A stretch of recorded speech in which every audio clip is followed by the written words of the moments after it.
Retrouvez notre analyse en bourse de Kering, l'un des acteurs mondiaux du luxe et de l'habillement. Produits, stratégie, profil boursier, performance financière et analyse technique du cours de l'action Kering en bourse. Découvrez notre analyse détaillée de Kering en bourse. Présentation de Kering, activité et levier de croissance du groupe de luxe français. Positionnement de Kering sur le marché du luxe. Selon le groupe, les nouveaux consommateurs du luxe ne veulent plus seulement un savoir-faire exceptionnel mais également affirmer leur singularité et leur différence par une ultra-personnalisation. Ainsi, le groupe Kering propose une approche multimarque et une autonomie créative de ces maisons qui développent leur univers propre. Sur de nombreux segments du luxe, la mode, la maroquinerie, la joaillerie et l'horlogerie. En outre, Kering a rationalisé certaines fonctions stratégiques comme la logistique, les achats, les fonctions administratives, l'immobilier, ou encore les systèmes d'information pour que les maisons se concentrent sur ce qui leur est essentiel, la création, la qualité d'exécution, le développement et le renouvellement des gammes, la relation client ainsi que la communication autour de la marque et de ses produits. Pour notamment assurer au mieux ses activités mutualisées, Kering réalise des acquisitions en amont de la chaîne de valeur, comme des entreprises de tannerie,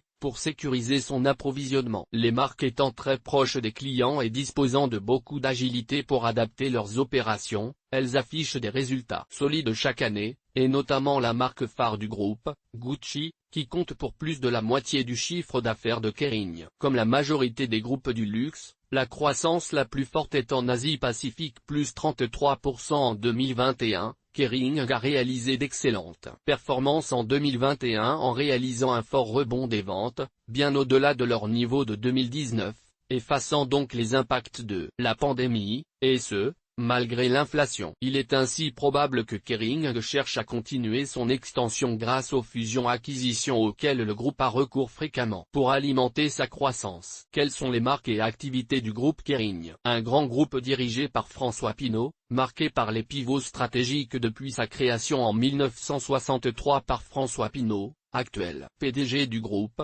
Kering n'a cessé de changer ses activités. Dans un premier temps expert des métiers du bois et de la construction, le groupe se spécialise dans la distribution en 1990. La prise de participation en 1999 dans le groupe Gucci marque un pivot stratégique dans la constitution du groupe, dont l'ambition devient la création d'un groupe de luxe multimarque. Jusqu'en 2018, le groupe abandonne ses autres activités, cession de Rexel en 2004, cession du Printemps en 2006, de Conforama en 2011, de CFAO en 2012, de La Redoute en 2014, et récemment de Stella McCartney, Volcom, Christopher Kane et Thomas Mayer, et renforce son portefeuille de marques de luxe. Prise de participation dans la manufacture horlogère Girard-Perregaux en 2008, acquisition du tailleur italien pour hommes Brioni en 2012, acquisition du joaillier chinois Qilin en 2013, Pomellato en 2013, etc. En septembre 2021, Kering annonce que, conformément à une vision du luxe indissociable des valeurs et des normes environnementales et sociales les plus élevées, toutes ces marques de mode n'utiliseront plus de fourrure animale à partir des collections 2022. Le groupe propose à travers son portefeuille de maisons, toute catégorie de produits de luxe, la maroquinerie 50% du CA en 2021. Les chaussures 21% du CA en 2021. Le prêt-à-porter 15% du CA en 2021. Les montres et la joaillerie 8% du CA en 2021. Autres 6% du CA en 2021. Les marques vendent les produits à l'international et la croissance est soutenue dans toutes les régions du globe. Sur l'année 2021, la zone Amérique du Nord progresse de plus 75,8%, la zone Asie-Pacifique de plus 32,7%, le Japon de plus 21,2%, l'Europe de l'Ouest de plus 9,6% et les autres pays de plus 48,2%. Les produits sont majoritairement distribués par le réseau de 1565 magasins gérés en propre 81% du CA, mais aussi par des tiers wholesale, et en ligne 19% du CA. Kering est l'heureux propriétaire de marques luxe mondialement connues. Kering regroupe et fait grandir un ensemble de maisons emblématiques dans la mode, la maroquinerie, la joaillerie et l'horlogerie. Gucci, Saint Laurent, Bottega Veneta, Balenciaga, Alexander McQueen, Brioni, Boucheron, Pomellato, Dodo, Qilin, Ulysse Nardin, Girard-Perregaux et bien d'autres. Gucci, marque de prêt-à-porter de luxe italienne. Gucci est la maison principale du groupe. Elle réalise un CA de 9 731 millions d'euros représentant 57% du CA du groupe en 2021, et en croissance de plus 31,2% sur l'année 2021. À noter que la maison génère 61% de la marge opérationnelle du groupe, il s'agit donc de la marque la plus profitable. Créée en 1921, la maison Gucci a ouvert une nouvelle page de son histoire créative avec l'arrivée, en 2015, du nouveau PDG Marco Bizzarri et d'un nouveau directeur de la création, Alessandro Michel. L'équipe dirigeante est parvenue à donner à Gucci une nouvelle contemporanéité, mettant toujours en avant le meilleur du savoir-faire italien. La performance de la vente en direct de Gucci est impressionnante en 2021 avec 91% réalisé par son réseau de magasins. La marge opérationnelle dégagée est au plus haut historique à 38,2% du chiffre d'affaires. Yves Saint Laurent, marque de haute couture française. Yves Saint Laurent est la maison numéro 2 du groupe. La marque crée et commercialise une gamme complète d'articles de prêt-à-porter féminin et masculin,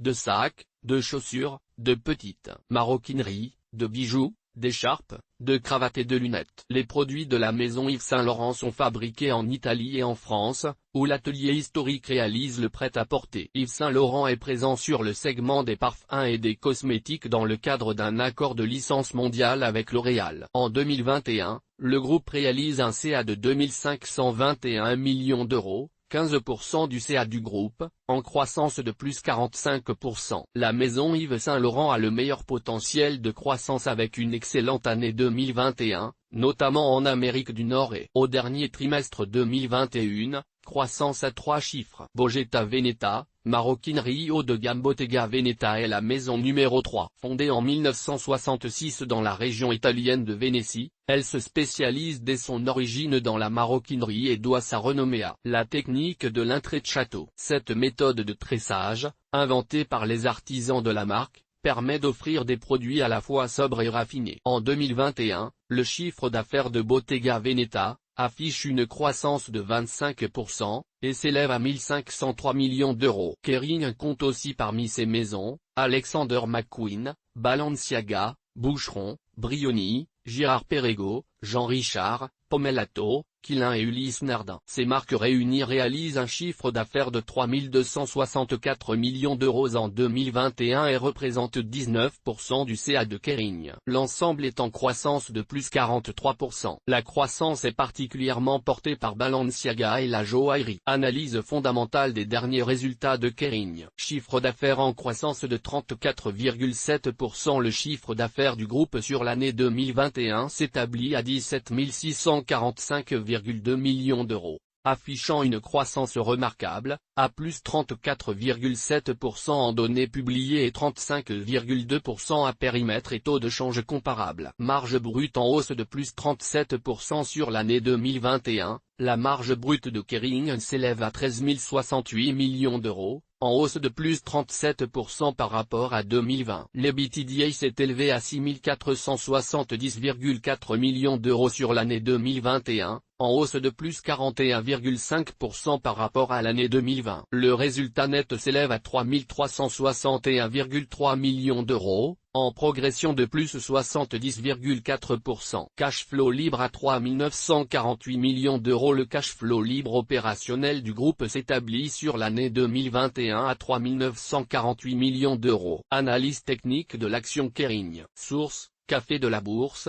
graphique construit sur IG, données à titre indicatif. Analyse du cours de bourse de l'action Kering. Le cours de bourse de Kering a progressé de 17% sur les 12 derniers mois. Le cours de l'action Kering a subi des turbulences à l'été à la suite de craintes du ralentissement de la croissance en Chine, le premier marché de Kering. Xi Jinping avait alors annoncé la mise en place d'un plan de redistribution des richesses sur les prochaines années à venir. Pas vraiment. Dans le sens de la consommation de produits de luxe. Le titre Kering avait ainsi perdu plus de 20% de sa valeur en un mois. Analyse technique de Kering, spécialiste luxe et haut de gamme. L'action Kering évolue actuellement près d'un support de long terme à 605 €, en noir sur le graphique, sur lequel il a rebondi 2 fois au cours du mois de février. La tendance à moyen terme est plutôt baissière avec une moyenne mobile à 20 jours en vert sur le graphique, en dessous de ces moyennes mobiles à 50 et 100 jours en noir et rouge sur le graphique. Sur le court terme, la tendance est plutôt positive. Le cours de bourse de Kering est en voie de dépasser sa moyenne mobile à 20 jours et la MAC évolue au-dessus de sa ligne de signal. Le RSI stochastique, lui, est en zone neutre. Le prochain niveau de résistance se situe à 731 €, en bleu sur le graphique. Notre avis sur l'action Kering. Acteur majeur sur un marché mondial en forte croissance, Kering bénéficie de fondamentaux solides et d'un portefeuille équilibré de marques complémentaires à fort potentiel. Certes, la crise de santé publique de la Covid et les perturbations économiques qui en découlent ont eu des conséquences majeures sur les tendances de consommation, les flux touristiques et la croissance économique mondiale. Mais le marché du luxe connaît un rebond significatif, porté par l'appétit des consommateurs pour les produits haut de gamme. Kering est parfaitement positionné pour bénéficier de cette embellie et a donc un bon potentiel de croissance à moyen et long terme. Turbo Bourse Kering. Pour trader l'action Kering, rapprochez-vous de votre courtier en bourse. Vous pouvez par exemple choisir d'utiliser un produit dérivé du type Turbo Call ou Turbo Pu pour tirer parti des fluctuations haussières et baissières de l'action Kering. Toutes nos informations sont, par nature, génériques. Elles ne tiennent pas compte de votre situation personnelle et ne constituent en aucune façon des recommandations personnalisées en vue de la réalisation de transactions et ne peuvent être assimilées à une prestation de conseil en investissement financier, ni à une incitation quelconque à acheter ou vendre des instruments financiers. Le lecteur est seul responsable de l'utilisation de l'information fournie, sans qu'aucun recours contre la société éditrice de Café de la Bourse, comme ne soit possible. La responsabilité de la société éditrice de Café de la Bourse, comme ne pourra en aucun cas être engagée en cas d'erreur, d'omission ou d'investissement inopportun. Toute activité de trading comporte des risques. Le service d'exécution d'ordre au travers d'un compte risque limité présente un risque de perte du capital investi. Les turbos sont des instruments financiers complexes présentant un risque de perte en capital. Les pertes peuvent être extrêmement rapides.